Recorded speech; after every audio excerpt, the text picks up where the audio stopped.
मुल्य के कथा विश्राम के संग में बराबर विघ्न होती रही। लिहाजा किष्किंधा कांड का अंतिम श्लोक, अंतिम छंद, जिसमें जामवंत महाराज ने हनुमान जी को इंस्टिगेट करके राम काज करने के लिए प्रेरित कर दिया, और फिर हनुमान जी ने पूछा कि जामवंत उचित सखा बन दीजिए मोई, कि मुझे क्या करना चाहिए। तब जामवंत महाराज ने बताया कि तुम सीता जी को देख के आ जाओ, और उसके बाद भगवान राम क्या करेंगे, ये छंद बाकी रह गया, जिसका आज पाठ कर लेते हैं। कपिसेन संग संगार निशिचर राम सीतैया त्रैलोक पावन सुजस सुर मुनि नारदादि बखानिए। भगवान राम का जो है कपि की बंदरों की सेना को संग लेके और निश्चरों का संहार करके और सीता जी को ले आएंगे। और ये भगवान का ये जो पावन चरित्र होगा, सीता जी को लाना। सारा रामायण का आधार सीता मैया है। सीता मैया की वजह से ही पूरी रामायण की रचना हो गई कि न रावण में सीता मैया रहे, न रावण महाराज जो है उन्हें लेके जाए, और न इतनी सारी लीला हो, न भक्तों को ऐसे सुख मिलने का काम हो, न त्रैलोक पावन सुजस सुरमुनि, ऐसा पावन यश नारदादि बखानिए। नारदादि सब मुनि से उसका बखान करेंगे और परम सुख पाएंगे। हम व्यवहारिक जीवन की तुलना में यदि थोड़ा सा देखें कि अपने घर का कोई बालक हो, थोड़ा ज़्यादा चंचल हो, ज़्यादा चतुर हो, और कोई रिश्तेदार कोई सामने आ जाए तो उसकी तारीफ करते हुए हम थकते नहीं हैं। ऐसे ही वो कह रहे हैं कि भगवान जो लीला करेंगे तो भगवान के भक्त नारद जी और देवता लोग भगवान के उन गुणों की चर्चा करते नहीं थकेंगे। जो सुनत गावत, ये तो रही भक्तों की बात। अब रही बात की लोगों की, जो सुनत, जो सुनेंगे और फिर जो उसको गाएंगे। जो सुनत गावत और कहते समझत, कहेंगे दूसरे को बताएंगे और फिर खुद भी समझेंगे। हे परम पद नर पावई, ऐसा काम जो करेंगे उनको ठाकुर जी के परम पद की प्राप्ति हो जाएगी। और रघुवीर पद पाथोज मधुकर दास तुलसी गावई, ऐसे भगवान राम के पावन चरित्र को तुलसीदास महाराज गान करते हैं। और फिर कहते हैं भवेशज रघुनाथ जसो सुनाई जे नर अरुनार, तिनके सकल मनोरथ सिद्ध करई तिसरार। एक बड़ी विचित्र बात सामने आती है कि भवेशज रघुनाथ जसो, भगवान राम के नाम का यश, भगवान का यश सुनाइए नर और नार, जो सुनेंगे, चाहे वो स्त्री हो, तिनकर सकल मनोरथ सिद्ध करें तिसरार। भगवान राम के गुणों का वर्णन सुनेंगे, गाएंगे तो कल्याण कौन राम जी करेंगे? नहीं, सिद्ध करें तिसरार। तीसरा के, अरे यार गलत कह गया, सॉरी गलत हो गया। सिद्ध करें तीसरा, खैर दूसरा तीसरा वाले तीसरा का वध जो है भगवान राम ने किया है, तो उनके सारे मनोरथों को भगवान राम सिद्ध कर देंगे। नीलोत्पल तन श्याम काम कोटि शोभा अधिक, करोड़ों कामदेव से ज्यादा ऐसे श्याम वर्ण के भगवान राम का जो है सुनिए तासु गुणगान, जासु नाम आग खग बधिक, पाप रूपी पक्षियों का नाश करने के लिए। अब सुंदरकांड का शुरुआत होती है। रामचरितमानस में हनुमान जी के चरित्र को जहाँ कहीं भी व्याख्यान बखान करा गया, सब बहुत सूक्ष्म रूप में हुआ। लेकिन ये जो सुंदरकांड है, ये सुंदरकांड हनुमान जी के ऊपर पूर्णतः आधारित है, और हनुमत चरित्र को उजागर करने के लिए बहुत काफी है। हनुमान जी की प्रज्ञा, हनुमान जी की विद्या और हनुमान जी का सेवा भाव, ये सब भगवान के लिए है। हनुमान जी नौ रुद्रों में से एक हैं, शंकर जी के स्वरूप हैं। और ये शंकर जी महाराज ने हनुमान स्वरूप रखे जो भगवान, क्योंकि शंकर भगवान ही एक ऐसी मूर्ति है जो हर समय भगवान राम का ध्यान करते हैं। भगवान राम तो सृष्टि पालन और उसमें सब काम में लगे रहते हैं, लेकिन शंकर जी महाराज को तो सतत भगवान राम राम राम, तुम पुनि राम राम दिन राति और साधव जपो अनग आराती। पार्वती मैया ने कही है कि तुम तो दिन राति राम राम राम राम करते थे। ऐसे जो शंकर जी महाराज हैं, भगवान का नाम जपते जपते जब उनको भगवान की सेवा करने की इच्छा हुई तो हनुमान शरीर लेके और भगवान की लीला में सहायक बनने को आए हैं। ऐसे शंकर जी महाराज की कल क्या कहना चाहिए, भोला चौदस शिव महाशिवरात्रि का पर्व है।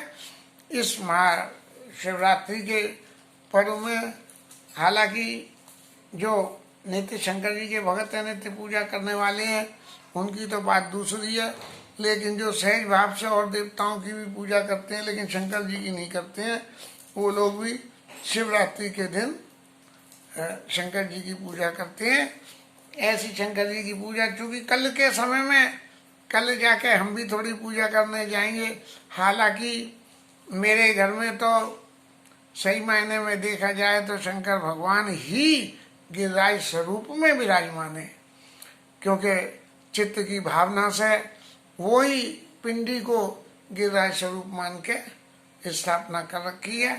लेकिन फिर भी अब ये पूजा सेवा का काम तो कहीं ना कहीं घर वालों के ऊपर ही छोड़ना पड़ता है, क्योंकि अपने से तो बंधन कुछ ना कुछ रह जाता है। इसलिए अब जहाँ भी होगी पूजा करेंगे। बाकी चित्त में तो ऐसी रही कि इन्हीं महाराज को जो है गिरिराज महाराज को और शंकर स्वरूप में हम विराजमान करें और यहीं पे पूजा करें बजाय कहीं जाने के। लेकिन और सब काम करते हुए रुद्राष्टक का पाठ करते हुए समय लगेगा, इसलिए आज हम थोड़ी सी देर इनका त्र्यंबकम यजामहे मंत्र का पाठ करते हैं।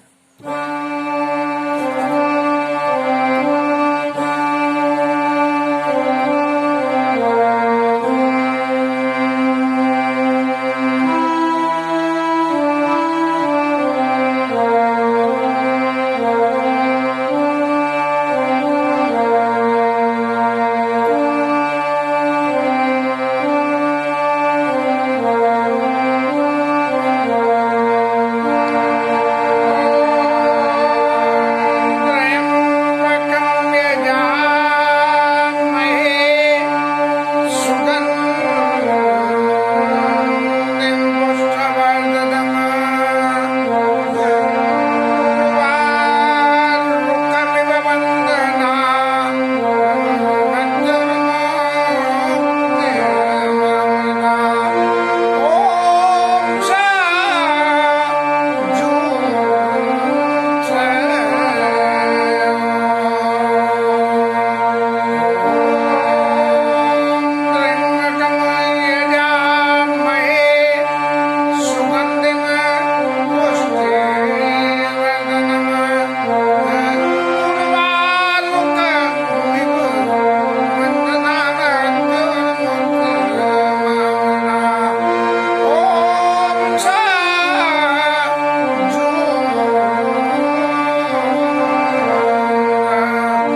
काशीपति महाराज की जय। अब सुंदरकांड का पाठ करेंगे। शंकर जी हनुमान जी शंकर जी हनुमान जी के स्वरूप में विराजमान होकर भगवान की राम की लीला में कैसे कैसे मदद करते हैं, जैसी गोविंद प्रेरणा देगा। जैसे शांतम शाश्वतम प्रमेयम मणिगम निर्वाण शांति प्रदम ब्रह्मा शंभ फणीन्द्र सेव्य मनिषम वेदांत वेद्यम विमम धामाक्षम जगदीश्वरम सुरगुरुम माया मनुष्यम हरे वंदेयम करुणाकरम रघुवरम भूपाल चूड़ामणि नान्यस्पृहा रघुपति हृदये स्मदीये सत्यं वदामि च भवान् खिलान्तरात्मा भक्ति प्रयच्छ रघुपुङ्गवनिर्वरामे कामादिदोषरहितं कुरु मानसं च कामादिदोषरहितं कुरु मानसं च। शंकर राम जी की वंदना करी। और फिर अपने चित्त की स्थिति के बारे में गोस्वामी जी ने लिख के और सीधी हनुमान जी महाराज की वंदना करी। कैसे? अतुलित अतुलित बलधाम हेम शैलावदेम तनुज वन सानम ज्ञानी नाम सकल गुण निधानं मातरामणीशं रघुपति प्रिय भक्तन मात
जामवंत के वचन सुहाए, सुने हनुमंत दया तिवाए।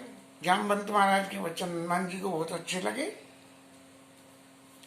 और फिर हनुमान जी ने कहा, तब लगे मोई परखियो तुम भाई, सही दुख कंद मूल बल खाई। जैसे भी हो मुझे सबने लीडर बनाया है, तुम राम काज के राम काज लगे तब अवतारा। जब भगवान के काम के लिए ही मेरा अवतार है, तो फिर तुम सब लोग भी उसमें सहायक होकर और कंदमूल फल खाओ और यहाँ रखो। लेकिन मैं एक पहचान बता दूं कि जब लगे आवो सीते ही देखी, जब मैं काम करके आऊंगा हो ही काज मुझे हर्ष विशेषी। ऊपर से हवा में उड़ते हुए ही देख के पहचान लेना कि यदि मैं हंसता हुआ आ रहा हूँ तो इसका मतलब सिद्धि हो गई है। व्यवहारिक जगत में तो ऐसी क्रिया होती है, जब काम नहीं होता है तो आदमी मुंह लटका के घर में आता है और सिद्धि मिल जाती है तो सिर उठा के आता है। अस कही ना आई सबई कहूँ माता, चले हर्षय धरी रघुनाथा। हनुमान जी कभी भी अपने बल से नहीं जाते हैं, अपने बल से कुछ भी नहीं करते हैं। चले हर्षय धरी रघुनाथा, अगर ऊपर भी उड़े हैं तो हृदय में भगवान राम को बिठा के उड़े हैं। जीवन में भगवत आश्रय लेके यदि हम भी ऐसे ही करेंगे तो सिद्धि मिलने में समय भले ही लग जाए, लेकिन सिद्धि निश्चित रूप से ही मिलती है। सिंधु तीर एक भूधर सुंदर, कौतुक कूद चढ़े ऊपर। अब हनुमान जी महाराज ऊपर उड़ते हुए चले जा रहे हैं और उड़ते उड़ते जब उन्होंने नीचे देखा कि एक पहाड़ है, तो हनुमान जी महाराज ने निश्चय ये सोचा होगा कि ये पहाड़ तो है, लेकिन ये पहाड़ कैसा है। रास्ते में हम सब लोग भी जाते हैं तो रास्ते की लीलाओं को देखते जाते हैं। बहुत से तो खाने पीने के ऐसे शौकीन होते हैं कि रास्ते में जो खोचा मिले सो ही खाते हैं, और बहुत से लोग ऐसे हैं कि जो कुछ मिले देखने को तो देखते हैं, और बहुत से ऐसे होते हैं कि कुछ सीखने को मिले तो वो सीख भी लेते हैं। तो हनुमान जी महाराज ने जब ऊपर से पर्वत को देखा और पर्वत को देख के क्या हुआ, कौतुक कूद चढ़े ऊपर। जीवन में जब कभी भी हम सफलता पाने की ऊपरी सीढ़ी पे चढ़ के जाएंगे तो हमारे जीवन में ऐसे ही ये जो देवी सिंह का पहाड़ के रूप में आई हैं हनुमान जी के सामने, ऐसी व्याधाएं हमारे जीवन में बराबर आती हैं। ये जो हनुमान जी के जीवन में भी कितनी सिंह का और वो तुम्हारी लंकिनी और क्या याद नहीं है, ये जो और सोसा, ये तीन पात्र। तो सिंह का जो है सिंहिका का क्या स्वरूप है, सिंह का ये भूल गए। सिंहिका ने आके हनुमान जी को अपना प्रलोभन दिखाया कि ये इतने ऊपर उड़ के जा रहे हैं ऐसे, और नीचे से पहाड़ दिखा। तो हनुमान जी ने शायद सोचा कि भाई हम इतने ऊपर तो जा रहे हैं, लेकिन ऊपर से नीचे थोड़ा सा उतर के फिर ऊपर चढ़ के तो देखेंगे कैसे चला जाता है। तो कौतुक कूद चढ़े ऊपर, उसके ऊपर चढ़ गए और बार बार रघुवीर समारी, तर के पवन तने बलवारी। हनुमान जी ने चले अरसिए धैर्य रघुनाथ चले, और हमने कही रघुनाथ जी के बल से ऊपर तो उड़ गया, लेकिन रघुनाथ जी के बल से नीचे उतर पाऊंगा कि नहीं, रघुनाथ जी के बल से नीचे उतर पाऊंगा कि नहीं। अगर नीचे नहीं उतर पाऊं रघुनाथ जी के बल से तो लंका में जाके क्या होगा, तो पहले ही ट्रायल कर लो। तो हनुमान जी ने बार बार रघुवीर समारी, फिर राम जी का स्मरण करा, अरे प्रभु ऊपर तो उड़ा दिया, प्रभु नीचे और उतारो, और तेरे के पवन तने बल भारी। और शरीर में जो बल की स्फूर्ति थी और नीचे थैम से उस पर्वत के ऊपर गिरे, और पर्वत के ऊपर आके उतरने से जय गिर चरना दे हनुमंत चले उसगा पाताल तुरंता। हनुमान जी के इतने बड़े शरीर, इतने भारी बल को लेके, और हनुमान जी ने जैसे ही सिंहिका के ऊपर और वहां पांव रखा, और रखते ही क्या हुआ कि वो पाताल में ही चला गया। ये भगवान के नाम का प्रभाव है कि वो सिंहिका जो राक्षसी स्वरूप में ही थी, वहां रावण की माया के स्वरूप में ही विराजमान थी सिंहिका, और वो कौन सी है, वो परछाई खा जाती थी वो, और ये तुम्हारी लड़की नहीं, अरे भाई जो भी आई ठाकुर जी चलवाना नहीं चाह रहे, कुछ बार बार भूल हो रही है। तो वो जो चरण दिया, चरण की एक चोट से, अब जब भगवान के चरण की भगत की चरण की चोट पड़ी तो चले उठा पाताल तुरंता, वो तो पाताल चल गई। ये जीवन में क्या कहते हैं इसको, और उसको देने के बाद हनुमान जी महाराज ने जब ये देख लिया कि भगवान के नाम के प्रभाव से तो ऊपर उड़ा, और बार बार रघुवीर समारी फिर नीचे आ गए, और फिर ऊपर चल दिए। तो कैसे चले वो हनुमान जी, जिमी हम हो गए रघु पति कर बहाना। जैसे भगवान राम के बाण चलते हैं ना, तर्कस में लगा के जूं, और यही बात चले हनुमान। सत्योजन जाना है भैया, तो इतनी रफ्तार से नहीं उड़ेंगे, क्या नाम है, मिसाइलों की रफ्तार से तो कैसा काम होगा। तो ऐसे यही बात चले हनुमान, और जल निधि रघुपति दूत बिचारी, और ते में नाक होई सम्हारी। और समुद्र ने ये सोचा कि भगवान राम के अब काज को जा रहे हैं, तो मुझे इनकी मदद करनी चाहिए, क्योंकि अब तक तो मैं जो कुछ भी करता रहा हूँ वो रावण की आज्ञा से करता रहा हूँ, अब मैं राम जी के दूत की आज्ञा से उन कामों को करूँ। तो उसने कहा कि जल निधि रघुपति दूत विचारी, ते मेनाक, एक मेनाक नाम का पर्वत था, उसको ऊपर निकाला, और उसने कहा ते मेनाक हो सम्हारी। हे हनुमान जी महाराज, आपको इतनी दूर उड़ते चलते हुए आगे, थोड़ा सा महाराज विश्राम कर लो। ये मेनाक पर्वत जीवन में लोभ का प्रतीक है। जीवन में जैसे ही हमें सिद्धि मिलने की बात आवेगी, तो कहीं ना कहीं जीवन में एक ऐसा प्रकरण आ जाएगा जिसका स्वरूप लोभ से सीधा सीधा जुड़ा होगा, और वो लोभ हमें आकर्षण करके अपने पद से हटा देगा। तो ये मेनाक जो हैं, ये आए और इन्होंने कहा कि हनुमान जी महाराज बहुत दूर जाना है, बहुत उड़ लिए, आओ थोड़ी देर विश्राम कर लो। तो हनुमान जी ने क्या करा, हनुमान ते ही पर सा, उसको छुआ मैंने पर्वत को, और फिर हाथ जोड़ के प्रणाम करा, कर पुनि कीन प्रणाम, और राम काज कीने बिना मोई कहा श्याम। और ये कहा कि भगवान राम के काज से मैं उड़ता हुआ जा रहा हूँ। राम जी की चिड़िया, राम जी का खेत वाली स्थिति हो गई, उनका बल है, उनका काम है, वो जैसा करा रहे हैं मैं कर रहा हूँ, इसमें मेरा कुछ भी नहीं है, इसलिए मुझे तो थकान है ही नहीं। तो राम का कीने बिना मोई कहा विश्राम, कोई विश्राम करने का मतलब ही नहीं है कि मैं विश्राम कैसे करूं जब तक काज पूरा नहीं हो जाए। जात पवन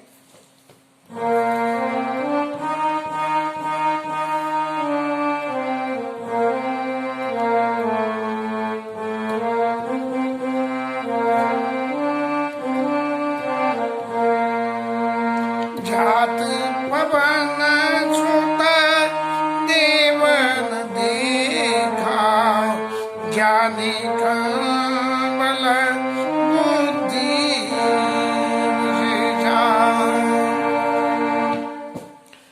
महाराज देवताओं ने देखा कि हनुमान जी महाराज जा रहे हैं। शंकर जी के स्वरूप को ये देवता लोग नहीं पहचान पाए कि हनुमान जी महाराज जो है वो शंकर जी के स्वरूप है, क्योंकि वो आदि देवता हैं और जो छोटे साहब हैं बाकी देवता हैं। तो उन्होंने देखा कि हनुमान जी महाराज जा रहे हैं, तो ये हनुमान जी महाराज जो जा रहे हैं, जाते में इनमें भैया हनुमान तो हनुमान है, अब हनुमान में बुद्धि कितनी है इस बात की पता करो। तो उन्होंने ये पता करने के लिए कही भाई इनकी परीक्षा ले लो। कैसे?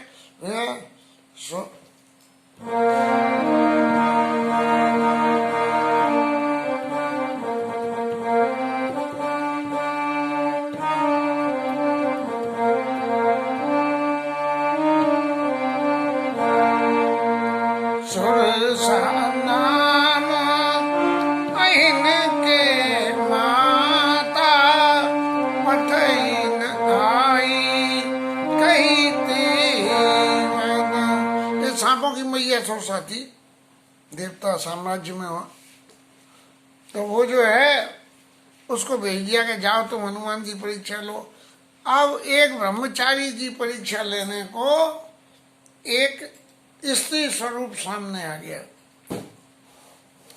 व्यक्ति जीवन में जब कोई ऐसे कार्य को करने जावे और कोई स्त्री स्वरूप उसको मदद करने का प्रयास करे तो उसकी मदद को जीवन में स्वीकार करके निश्चित रूप से भूल होने की पूरी गुंजाइश है। इसलिए उसके उस मदद स्वरूप को स्वीकार न करे, ऐसा मैंने हनुमान जी की कथा से समझा।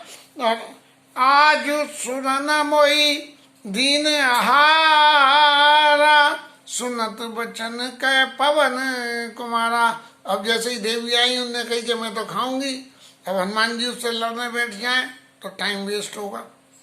तो उन्होंने क्या करा, हनुमान जी ने राम काज करी फिर में आवो, और सीता कई सुध प्रभु ही सुनावो। अरे मैया मैं रामचंद्र जी के काम को कर आऊं और सीता जी की सुध सुना दूं, क्योंकि मुझे तो आदेश जामवंत महाराज ने भी कराए, उधर में सुग्रीव महाराज ने भी कराए कि जाके तुम देखिए आओ और फिर तुम मुझे खा लेना। तो सीता कई सुधि प्रभु ही सुनावो, तब तब बदन पैठी आऊं आई। तब मैं ये काम करके ये सोचा मैया मैं तुम्हारे मुंह में आप ही घुस जाऊंगा, और सत्य कहूं वही जान दे माई। मैं आपसे सत्य कहता हूं कि मुझे जाने दो, लेकिन स्त्री स्वरूप से राज ठानने में नुकसान की पूरी गुंजाइश है, और उसके आगे झुकने में उससे ज्यादा नुकसान की गुंजाइश है। क्यों? कि ये पात्र ऐसे होते हैं कि जो पात्र कहीं ना कहीं अपनी ना समझ के उस पैरामीटर को शो कर देते हैं।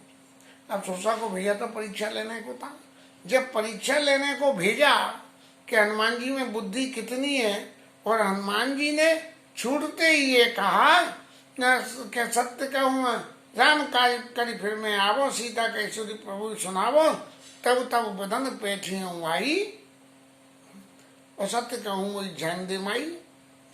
जब उन्होंने ये बात कही हनुमान जी ने, इसका मतलब हनुमान जी के जीवन में विनय मौजूद है। जिस व्यक्ति के जीवन में विनय मौजूद होती है और काम के लिए जाएगा, यदि सीधे रास्ता से काम न भी निकलता हो तो विनय के माध्यम से उनका काम बन जाता। चाहे कैसा ही आदमी हो, आदमी कोई कैसा भी हो, उसके संग लकड़ के काम अकड़ के काम नहीं हो सकता, विनय से हो सकता है। चाहे वो चतुर हो तो विनय से वैसे कर लेगा कि भाई देखो जी आदमी आया है, सामने वाला कितना भला है, और धूर्त होगा तो ये जो है जिस वक्त समुद्र पे बांधने के लिए, समुद्र बांधने पुल बनाने के लिए जब ये क्रिया चल रही थी और समुद्र महाराज तैयार नहीं हो रहे थे, तो रामायण में लिखा गया कि सत सन विनय कुटिल सन प्रीति, और सहज कपन सन सुंदर नीति। यदि कोई धूर्त व्यक्ति भी लग जाए आपके संग, तो भी अगर आप विनय करके चलोगे तो भी आपका कल्याण हो जाएगा, आपका काम हो जाएगा। तो ऐसे ही सुरसा मैया जो है वो कहने लगी, जब भी हनुमान जी ने इतनी विनय करके ये कह दिया कि सत्य कहूँ वही जान दे माई, कि मुझे जाने दे और मैं बिल्कुल सत्य कहता हूँ। तो सुषमा मैया को विश्वास करना था, लेकिन उन्होंने परीक्षा लेनी थी। तो उन्होंने परीक्षा लेने के बहाने कब नहीं जतन